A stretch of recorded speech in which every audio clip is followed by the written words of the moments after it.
नमस्कार। आज हम बीएड कोर्स में देखेंगे जो कि आज का हमारा टॉपिक है प्रशिक्षण यानी ट्रेनिंग। तो जैसे कि हमारा कोर्स 8 है नॉलेज एंड करिकुलम, तो इसी के अंतर्गत एक टॉपिक आता है प्रशिक्षण यानी ट्रेनिंग। तो आज का जो हमारा टॉपिक रहेगा वो ट्रेनिंग के बारे में रहेगा। इसके अर्थ और परिभाषाओं को देखेंगे, इसकी विशेषता क्या है और महत्व क्या है, और इसके बाद हम देखेंगे कि शिक्षण यानी टीचिंग और शिक्षण और प्रशिक्षण में अंतर क्या है, यानी कि टीचिंग और ट्रेनिंग में दोनों में अंतर क्या है, उन सारे चीज़ों को हम देखेंगे। तो सबसे पहले जानेंगे कि प्रशिक्षण क्या है। तो प्रशिक्षण में हम देखते हैं कि किसी भी काम को करने के लिए उसमें कौशल प्राप्त करना जरूरी होता है, तभी कोई व्यक्ति उस काम को अच्छे तरीके से कर सकता है और उस व्यक्ति में किसी भी तरह की कमी देखने को नहीं मिलेगा। जैसे कि हम अध्यापक बनने से पहले ही क्या करते हैं कि ट्रेनिंग लेते हैं। डॉक्टर या नर्स बनने से पहले या सैनिक क्षेत्र में जाने से, सैनिक बनने से पहले क्या किया जाता है कि उनको ट्रेनिंग दिया जाता है। तो ट्रेनिंग के दौरान क्या देखा जाता है कि उनको उस कार्य में अभ्यास कराया जाता है और वो अभ्यास के बाद अपने कार्यों में पारंगत हो जाते हैं और अपने काम को काफ़ी अच्छे तरीके से करते हैं। तो यहाँ पर हम प्रशिक्षण के बारे में देखेंगे कि किसी कार्य को करने के लिए कौशल यानी दक्षता प्राप्त करना ही प्रशिक्षण कहलाता है। शिक्षार्थी को यानी कि जो ट्रेनिंग कर रहा होता है व्यक्ति, शिक्षार्थी को जब निरंतर अभ्यास एवं निर्देशन द्वारा कोई विषय वस्तु का प्रयोग करना सिखाया जाता है तो उसे प्रशिक्षण कहते हैं। यानी कि ट्रेनिंग में क्या देखते हैं कि जो व्यक्ति ट्रेनिंग कर रहा होता है, जो विद्यार्थी ट्रेनिंग कर रहा होता है, उसे उस कार्य में अभ्यास कराया जाता है और जिसके अंतर्गत वो अब प्रशिक्षण कार्य ले रहा है, वो जो सीनियर है उनके, वो निर्देश देते हैं। जो हेड ऑफिसर हैं, जैसे कि हम टीचिंग प्रैक्टिस में क्या देखते हैं, टीचिंग ट्रेनिंग ले रहे हैं टीचर का, तो उसमें भी क्या होते हैं कि जो टीचर होते हैं, मेन टीचर, उनके निर्देशन को मानना पड़ता है। यहाँ पर प्रशिक्षण का उद्देश्य, ट्रेनिंग का उद्देश्य संबंधित विषय में यानी कि जिस उद्देश्य को लेकर विद्यार्थी ट्रेनिंग ले रहा है उसमें शिक्षार्थी को विशिष्ट कौशल प्रदान करना तथा उसकी कमी को दूर करना, इसका उद्देश्य होता है प्रशिक्षण का, ताकि वह व्यक्ति अपने काम में काफ़ी कुशल हो जाए और उसमें किसी भी तरह की कमी देखने को ना मिले। प्रशिक्षण द्वारा कठिन विषय को सिखाने पर जोर दिया जाता है। इस प्रकार हम कह सकते हैं कि प्रशिक्षण का मुख्य उद्देश्य प्रशिक्षणार्थियों में परिवर्तन लाकर उनमें वांछित कौशल तथा दक्षताओं को विकसित करना है। अब कुछ परिभाषाएं हैं जो कि हम देखेंगे डेविस के अनुसार। तो डेविस का कहना है कि प्रशिक्षण को तथ्य, नियमों, प्रविधियों और किसी एक संगठन के विकास के लिए प्रयोग किया जाता है, जबकि फिलिप्पो का कहना है कि प्रशिक्षण किसी विशेष कार्य को करने के लिए कर्मचारी के ज्ञान एवं कौशल में रुचि उत्पन्न करना है। यानी कि जो उद्देश्य से व्यक्ति ट्रेनिंग ले रहा है, शिक्षार्थी ट्रेनिंग ले रहा है, उसमें क्या करना है कि उसको उसमें कौशल प्रदान करना है और रुचि भी उत्पन्न करना है। डेल एस ब्रिज का कहना है कि प्रशिक्षण एक ऐसी संगठित क्रिया है जिसके द्वारा व्यक्ति एक निश्चित उद्देश्य की प्राप्ति के लिए ज्ञान सीखता है। यानी कि हम टीचर बनने से पहले ट्रेनिंग ले रहे होते हैं तो हमारा क्या उद्देश्य होता है, ज्ञान प्रदान करना। तो हम ज्ञान प्रदान करने से पहले हमें ज्ञान को सीखना जरूरी है। इसके बाद हम देखेंगे, ये फुल फॉर्म है ट्रेनिंग का, आप देख लेंगे।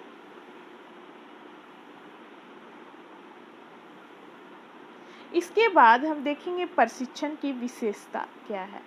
तो जिसमें पहला विशेषता हम देखेंगे कि प्रशिक्षण जो है, प्रशिक्षणार्थी यानी कि जो व्यक्ति प्रशिक्षण या जो विद्यार्थी प्रशिक्षण ले रहा है, प्रशिक्षणार्थी में किसी विशेष कौशल के विकास से संबंधित है। तो यानी कि जो बच्चा ट्रेनिंग ले रहा होता है उसमें कौशल प्रदान करना इसकी विशेषता है प्रशिक्षण का।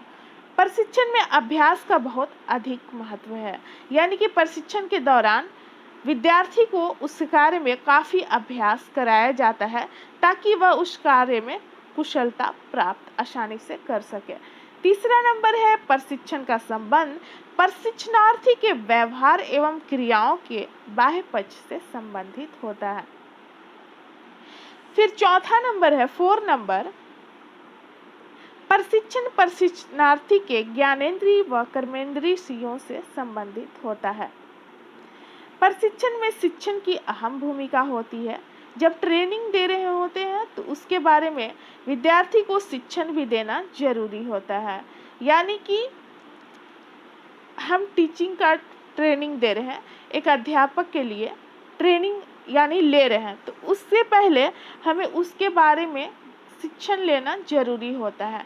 जैसे शिक्षण सामग्री के बारे में पढ़ रहे हैं तो उसके बारे में पूरी जानकारी लेना जरूरी होता है, तभी हम शिक्षण सामग्री का प्रयोग विद्यार्थी के समक्ष आसानी से कर सकेंगे। अगला नंबर है प्रशिक्षण एक नियोजित विकास की प्रक्रिया है। प्रशिक्षण से व्यक्ति के कार्य कुशलता में वृद्धि देखने को मिलता है। प्रशिक्षण के द्वारा व्यक्ति के व्यवहार, चिंतन व अभिरुचि में परिवर्तन आता है और इससे समय और अवधि निश्चित होते हैं। प्रशिक्षण का जो समय और अवधि होता है वो काफी निश्चित होता है। अब देखेंगे यहाँ पर आवश्यकता एवं महत्व। प्रशिक्षण की आवश्यकता क्यों है और इसका महत्व क्या है? तो प्रभावी शिक्षण के लिए प्रशिक्षण की आवश्यकता होती है। तो यहाँ पर हम देख सकते हैं कि एक अध्यापक बनने से पहले अगर हम प्रशिक्षण लिए रहेंगे तभी बच्चों को अच्छे तरीके से पढ़ा सकते हैं, उनको अच्छी नॉलेज दे सकते हैं। तो प्रभावी शिक्षण के लिए प्रशिक्षण की आवश्यकता जरूरी होती है। कार्य के क्रियात्मक पक्ष के विकास के लिए प्रशिक्षण की आवश्यकता पड़ती है। तीसरा नंबर है कौशल विशेष में दक्षता प्राप्त करने के लिए शिक्षण की आवश्यकता होती है, प्रशिक्षण की आवश्यकता होती है ताकि वह व्यक्ति अपने कार्य में कौशल प्राप्त यानी दक्षता प्राप्त कर सकेगा, तभी वो दूसरों को ज्ञान अच्छी तरह से दे सकेगा। अगला नंबर है प्रशिक्षणकर्ता में किसी क्षेत्र विशेष या कार्य विशेष के प्रति योग्यता के विकास के लिए प्रशिक्षण की आवश्यकता पड़ती है।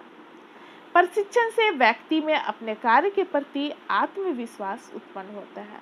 प्रशिक्षण से अपने कार्य के प्रति व्यक्ति का आत्मविश्वास उत्पन्न होता है और वो उनमें काफ़ी आत्मविश्वास आ जाता है और वो अपने कार्य को क्या करते हैं, काफ़ी अच्छे तरीके से कुशलतापूर्वक करने लगते हैं। अगला नंबर है अपनी कुशलताओं की वृद्धि के लिए प्रशिक्षण आवश्यकता होती है। प्रशिक्षण की आवश्यकता होती है। सुव्यवस्थित एवं प्रणालीबद्ध कार्यक्रम को प्रस्तुत करने के लिए भी प्रशिक्षण की आवश्यकता होती है। कार्य के प्रति समर्पण एवं निष्ठा भाव उत्पन्न करने के लिए प्रशिक्षण की आवश्यकता होती है। सभी क्षेत्र के सभी स्तर के लिए अलग अलग प्रशिक्षण दिया जाता है। मेडिकल के लिए अलग तरह से प्रशिक्षण दिया जाता है, एजुकेशन यानी टीचर बनने के लिए अलग प्रशिक्षण दिया जाता है। तो सबका स्तर अलग अलग होता है और अलग अलग तरीकों से प्रशिक्षण दिया जाता है। उसके बाद हम देखेंगे शिक्षण और प्रशिक्षण में अंतर क्या है, टीचिंग और ट्रेनिंग में अंतर क्या है। तो शिक्षण का स्वरूप जो होता है वो काफ़ी बड़ा होता है, जबकि प्रशिक्षण का स्वरूप जो होता है वो छोटा होता है, एक छोटे समय के लिए होता है। जबकि शिक्षण में हम मतलब कि यहाँ पर यानी कि हम जब तक चाहें तब तक पढ़ सकते हैं, लेकिन प्रशिक्षण जब हम किसी चीज़ का ले रहे होते हैं या डॉक्टर का प्रशिक्षण ले रहे होते हैं, ट्रेनिंग ले रहे होते हैं या टीचर का ले रहे होते हैं, तो इसका समय जो होता है वो सीमित होता है। दूसरा नंबर है शिक्षण एक दीर्घकालीन प्रक्रिया है, जबकि प्रशिक्षण जो है एक अल्पकालीन प्रक्रिया है। वही चीज़ हुआ, शिक्षण जो है वो थोड़ा लंबा है और प्रशिक्षण का जो समय है वो काफ़ी छोटा रहता है। शिक्षण का मुख्य उद्देश्य व्यक्ति के व्यक्तित्व का संपूर्ण विकास करना होता है, जबकि प्रशिक्षण का उद्देश्य जो होता है व्यक्ति का विशिष्ट गुणों का विकास करना होता है। विशिष्ट गुण यहाँ पर शिक्षण औपचारिक और अनौपचारिक दोनों प्रकार के अभिकरणों द्वारा किया जाता है, जबकि प्रशिक्षण का मुख्य रूप से कौशल का प्रशिक्षण दिया यहाँ पर जाता है। 5 नंबर है, शिक्षण में दिया जाने वाला ज्ञान जीवन से संबंधित तथा उपयोगी होता है, क्योंकि यह ज्ञान अस्थायी प्रकृति का होता है, जबकि प्रशिक्षण में दिया जाने वाला ज्ञान व्यवसाय से संबंधित कौशल के विकास से होता है। यानी कि जो टीचर का ट्रेनिंग ले रहा है तो उसका व्यवसाय क्या है, वो आगे जाकर टीचर बनेगा। डॉक्टर का कोई ट्रेनिंग ले रहा है, प्रशिक्षण ले रहा है, नर्स का ट्रेनिंग ले रहा है तो उसका व्यवसाय क्या है, आगे जाकर नर्स बनना। डॉक्टर का जो है वो डॉक्टर आगे बनेगा। तो इसलिए यहाँ पर कहा गया है कि प्रशिक्षण में दिया जाने वाला ज्ञान व्यवसाय से संबंधित कौशल को विकसित करना होता है। 6 नंबर है, शिक्षण का पाठ्यक्रम विस्तृत होता है और वह व्यक्ति के सर्वांगीण विकास में काफी सहायक होता है। प्रशिक्षण का पाठ्यक्रम जो होता है वो निश्चित होता है, विस्तृत नहीं होता है, निश्चित होता है और इसमें क्रियात्मक पक्ष मुख्य होता है। शिक्षण एक वैचारिक प्रक्रिया है, जबकि प्रशिक्षण जो है यांत्रिक प्रक्रिया है। शिक्षण प्रशिक्षण पर आधारित होता है, जबकि प्रशिक्षण के प्रारंभ के लिए शिक्षण की आवश्यकता होती है। प्रशिक्षण जब हम ले रहे होते हैं तो शिक्षण जरूरी होता है। जब हम सैनिक प्रशिक्षण ले रहे हैं तो हमारा वहाँ पर टारगेट क्या रहेगा कि उन सारे चीज़ जैसे बंदूक, बारूद, उसके बारे में जानना जरूरी है। तो उसी तरह है यहाँ पर कि प्रशिक्षण के ट्रेनिंग के प्रारंभ में उसका नॉलेज के बारे में जानना जरूरी होता है कि वह चीज़ क्या है, तभी हम उस चीज़ से अच्छे तरीके से उस चीज़ का ट्रेनिंग ले सकते हैं। शिक्षण में सामाजिक अनुशासन पर बल दिया जाता है, जबकि प्रशिक्षण में क्या होता है कि कठोर अनुशासन पर बल दिया जाता है। ट्रेनिंग में हम देखते हैं कि काफ़ी वो कठोर होता है, अनुशासन का भी काफ़ी ध्यान रखा जाता है। शिक्षण किसी भी तथ्य या वस्तु के सैद्धांतिक पक्ष तथा ज्ञान का प्रतिपादित करता है, जबकि प्रशिक्षण का सीधा तथा स्पष्ट संबंध व्यवहार परिवर्तन तथा दक्षता के विकास से होता है। शिक्षण में व्यक्ति के सद्व्यवहार का पुनर्बलन किया जाता है, जिससे उनके व्यक्तित्व में निखार आता है, जबकि प्रशिक्षण के दौरान कौशल से संबंधित व्यवहार का, यहाँ पर कौशल से संबंधित जो काम के लिए प्रशिक्षण ले रहा है व्यक्ति, उसका कौशल विकसित करना यहाँ पर उद्देश्य होता है।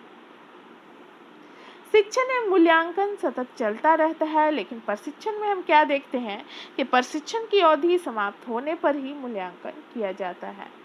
अगला नंबर है, औपचारिक शिक्षण में मुख्यतः व्याख्यान, प्रदर्शन विधि, प्रश्नोत्तर विधि, वाद विवाद जैसे अनेक विधियों का प्रयोग किया जाता है, जबकि प्रशिक्षण में जैसी कुशलता विकसित करनी है उसके अनुरूप ही शिक्षण विधि का प्रयोग किया जाता है।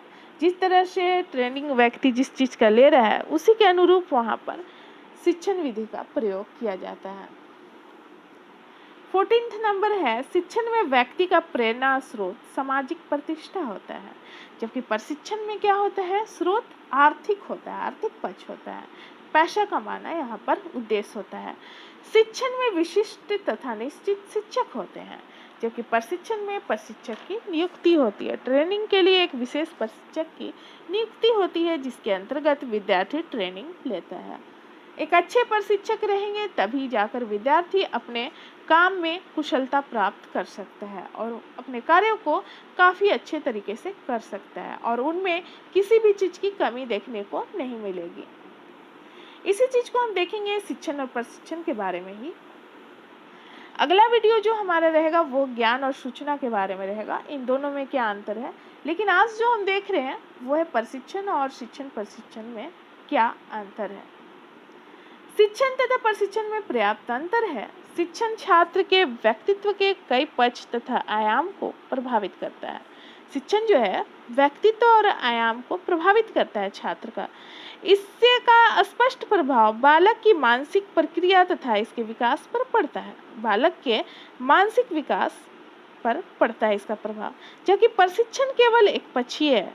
यह केवल कुछ क्रियात्मक कार्य करने से संबंधित व्यवहार में सुधार मात्र है। यानी कि हम किसी चीज़ का ट्रेनिंग ले रहे हैं तो उसमें उस क्षेत्र में जाने से पहले काफ़ी गलतियां होती हैं और प्रशिक्षण के द्वारा उसमें काफ़ी सुधार किया जाता है और वह व्यक्ति अपने कार्यों में काफ़ी कुशल हो जाता है। प्रशिक्षण का मानसिक योग्यता पर विशेष प्रभाव नहीं पड़ता है, किंतु जब प्रशिक्षण के क्षेत्र में संबंधित तथ्यों का ज्ञान कराते हैं तब वह शिक्षण का रूप ग्रहण कर लेता है। यदि कोई व्यक्ति बंदूक से निशाना साधने का प्रशिक्षण ले रहा है, जैसे कि उदाहरण यहाँ पर प्रशिक्षण ले रहा है इसका, तो उसे जब बारूद, कारतूस, दूरी गति, लोहा तथा स्टील आदि संबंधित तथ्यों का ज्ञान कराया जाता है, तब यह कहा जाएगा कि शिक्षण तथा प्रशिक्षण दोनों ही साथ साथ चल रहे हैं। तो यहाँ पर एक व्यक्ति है, जैसे कि बंदूक का निशाना साधने का ट्रेनिंग ले रहा है, तो उसको इन सारे चीज़ों के बारे में, बारूद, कारतूस, बंदूक के बारे में शिक्षण देना जरूरी है, ज्ञान देना जरूरी है। ज्ञान देना ही वो शिक्षण कहलाया, और जो ट्रेनिंग ले रहा है, जिस तरह से उसको निशाना साधना है, वो प्रशिक्षण कहलाएगा। यहाँ बंदूक से निशाना साधने का अभ्यास प्रशिक्षण में है तथा अन्य संबंधित तथ्यों का ज्ञान, जैसे कि बंदूक, कारतूस, बारूद के बारे में ज्ञान प्रदान करना, वो क्या आ जाएगा, शिक्षण के अंतर्गत आ जाएगा। प्रशिक्षण का संबंध ऐसे कार्यों के संपादन में कुशलता तथा दक्षताओं के विकास करने से है। शिक्षण तथा प्रशिक्षण एक निरंतर चलने वाली प्रक्रिया है जो एक दूसरे से संबंधित होते हैं। अतः शिक्षण का सीधा संबंध सैद्धांतिक पक्ष एवं ज्ञान के प्रतिपादन तथा विश्वास में परिवर्तन के साथ है, और प्रशिक्षण का सीधा संबंध व्यवहार परिवर्तन के साथ है। तो ये था हमारा प्रशिक्षण के बारे में हमने देखा, और दोनों के बीच, शिक्षण और प्रशिक्षण के बीच अंतर को हमने देखा। आगे की जो वीडियो रहेगा इसी के अंतर्गत, इसी यूनिट के अंतर्गत है, वो है ज्ञान और सूचना के बारे में, और उसके बाद हम देखेंगे कारण और विश्वास में क्या अंतर है। तो यहाँ पर हमारा वीडियो समाप्त होता है। मिलते हैं अगले वीडियो में। धन्यवाद।